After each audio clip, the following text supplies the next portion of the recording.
이 작물 1에이커는 100파운드 이상의 질소를 고정하고 여름 내내 가축을 먹이며 우리가 테스트한 그 어떤 것보다 빠르게 표토를 재건할 수 있습니다. 수수보다 빠르게 자라며 다른 콩과 식물이 타 죽는 열기 속에서도 무성함을 유지합니다. 여러분이 보고 계신 것은 남부의 방목 시스템을 재편하고 있는 열대 사료 작물인 선햄프, 순햄프입니다. 대부분의 목초지가 7월이면 바짝 마르는 반면 이 작물은 백대개포에서 성장의 정점을 찍으며 벨 때마다 2배의 수익을 안겨줍니다. 한 번은 사료로, 또 한 번은 토양 비옥도로 말이죠. 제대로만 하면 에이커당 수백 달러의 사료 비용을 절감할 수 있습니다. 잘못하면 종자 비용만 날리게 됩니다. 하지만 종자를 사기 전에 이것을 알아두세요. 몇 가지 잘못된 단계가 유망한 사료를 비싼 초록색 쓰레기 더미로 만들 수 있습니다. 실제로 효과가 있는 것이 무엇인지 살펴봅시다.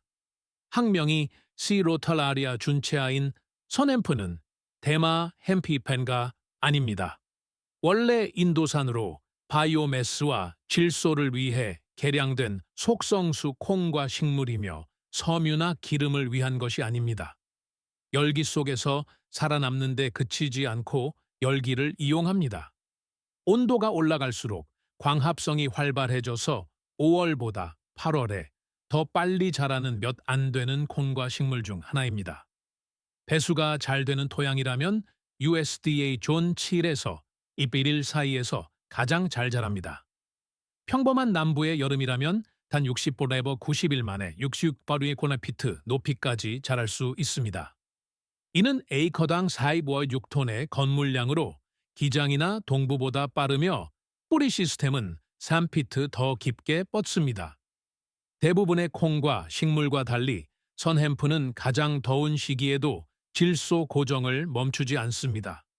즉, 목초지가 말라가는 동안에도 이 식물은 여전히 허공에서 비옥함을 끌어당기고 있다는 뜻입니다. 북부 재배자들에게는 봄 수확과 가을 파종 사이에 60일간의 짧은 기간용 피복 작물에 가깝습니다. 하지만 남부 농장에서는 여름의 열기를 사용 가능한 사료와 유기물로 바꾸는 가장 효율적인 방법 중 하나입니다. 조단 백질 테스트 결과는 알팔파만큼 높지만 차이점이 있습니다. 관계나 비료 없이도 그 수치에 도달한다는 점입니다. 40일에서 60일 사이에 베거나 방목하면 조단 백질 약 10플레이트, 232%, 가소화 영양소 총량, TTN, 60pm이온 65%로 측정되며 이는 낙농 등급의 알팔파와 맞먹는 수준입니다. 미네랄 균형은 염소와 양에게 거의 완벽하게 맞습니다. 40일 이전에는 당분이 많아 젖을 짜는 가축이나 어린 양에게 이상적입니다. 70일이 지나면 단백질이 급격히 떨어지고 줄기가 나무처럼 딱딱해집니다. 소들은 외면하죠. 그것이 바로 한 끗 차이입니다. 너무 일찍 베면 수확량을 낭비하게 됩니다. 너무 오래 기다리면 울타리 기둥을 키우게 되는 셈이죠. 대부분의 생산자는 52일에서 60일 사이가 적기임을 알게 됩니다. 오번 대학교, 오번 유니버시티의 실험에서 선햄프와 풀을 550으로 섞어 방목한 염소는 알팔파 건초를 먹인 염소와 동일한 체중 증가를 보였습니다. 우유의 유지방은 약간 증가했는데 이는 더 나은 미네랄 구성 덕분일 것입니다. 플로리다주 소고기 실험에 따르면 선햄프와 수수 혼합물에서 거스는 하루 1.4파운드의 체중이 늘어난 반면 풀만 먹인 경우 1.1파운드에 그쳐 사료 효율이 25% 개선되었습니다. 따라서 이것은 건초 대체제가 아니라 기존 사료를 연장하거나 여름철 슬럼프 동안 곡물을 대체하는 데 사용되는 단기 고단백 보충제입니다. 혼합 가축의 경우 염소와 양이 아주 잘 먹습니다. 소는 다양한 방목 순환의 일부일 때 가장 큰 혜택을 봅니다. 바로 이 지점에서 다른 거의 모든 여름철 콩과 식물보다 뛰어난 성능을 발휘합니다. 지상부가 가축을 먹이는 동안 뿌리는 다음 시즌에 비옥도를 주도하는 토양 미생물에게 먹이를 공급하고 토양 구조를 재건합니다. 한 여름 농사로 에이커당 약 100배 120파운드의 질소를 고정하며 이는 약 75에이르 100달러의 비료 가치에 해당하고 토양 미생물의 활력을 불어넣고 잠겨있던 미네랄을 해방하는 약 6톤의 뿌리 바이오매스를 추가합니다. 플로리다 대학교 현장 시험에서 선앰프와 순환 재배한 토양은 단 2시즌 만에 휴경지 대비 토양 유기탄소가 25% 증가했습니다. 토양 용적 밀도는 10% 감소했고 침투율은 15리롤 20% 상승했습니다. 이는 모든 빗물이 유출되지 않고 더 깊숙이 스며든다는 것을 의미합니다. 즉, 매 여름 폭풍이 흘러가 버리는 대신 땅속 깊이 저장되어 돌발 홍수를 저장된 수분으로 바꾼다는 뜻입니다. 선햄프의 바이오매스는 예취 후 보통 3-4주 이내로 빠르게 분해되기 때문에 영양분이 빠르게 순환합니다.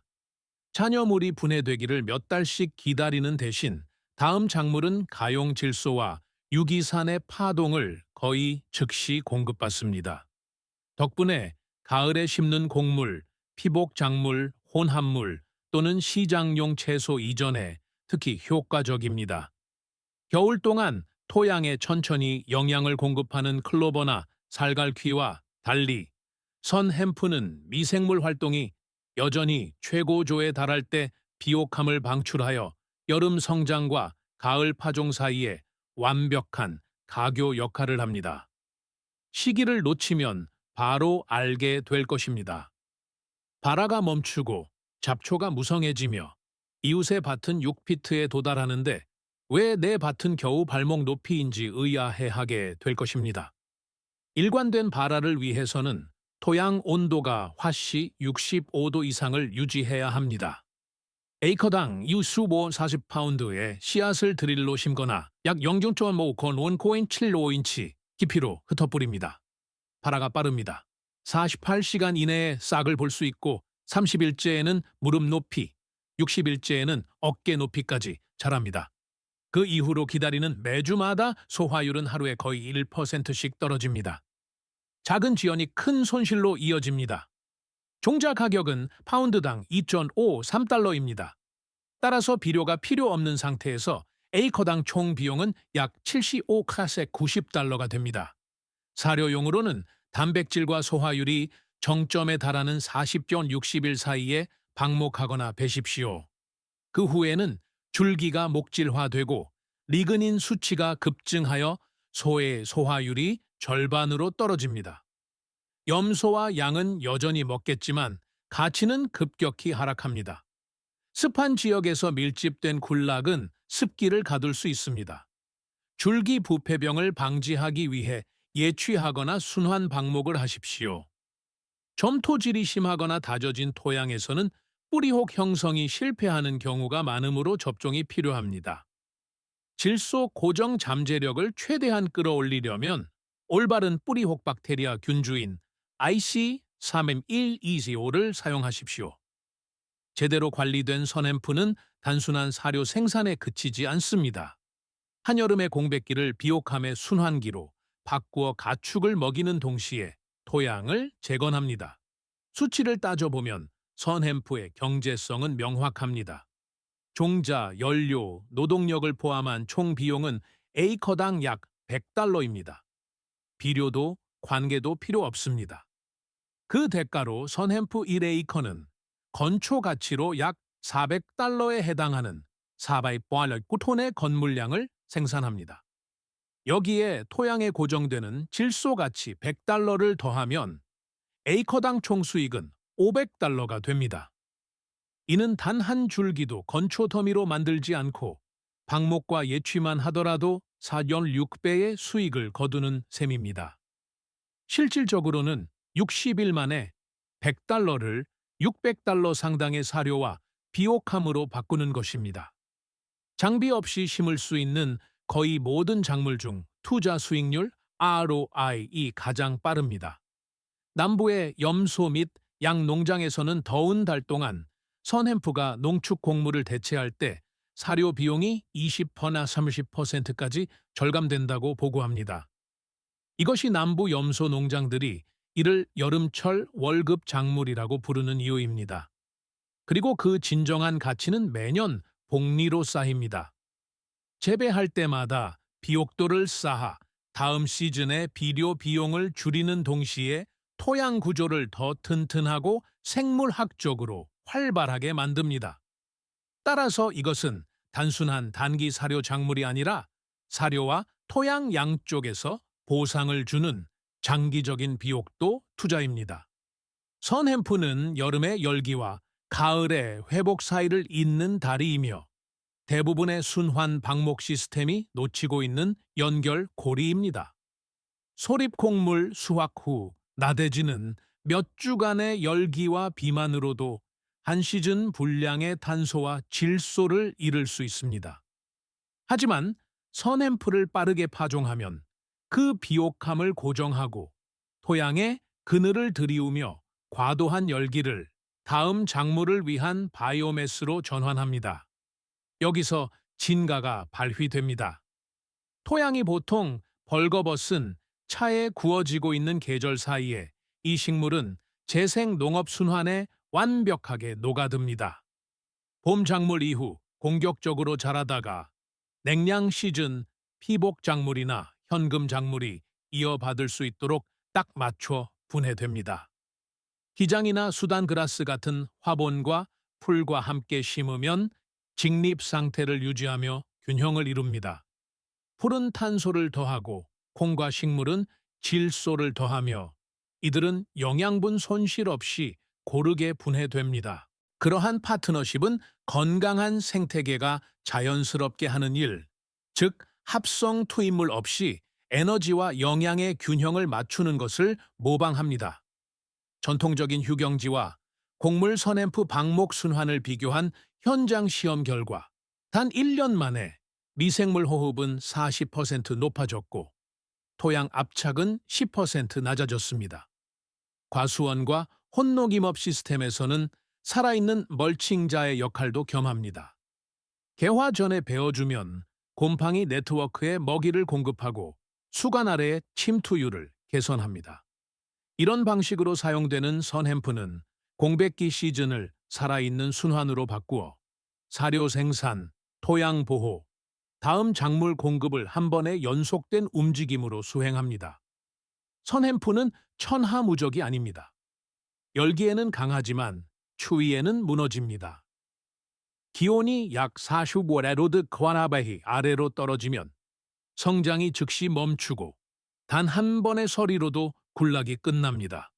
이는 존 7에서 이비빌 사이에서 가장 잘 작동하며 더 시원한 지역에서는 효과가 미미하다는 것을 의미합니다.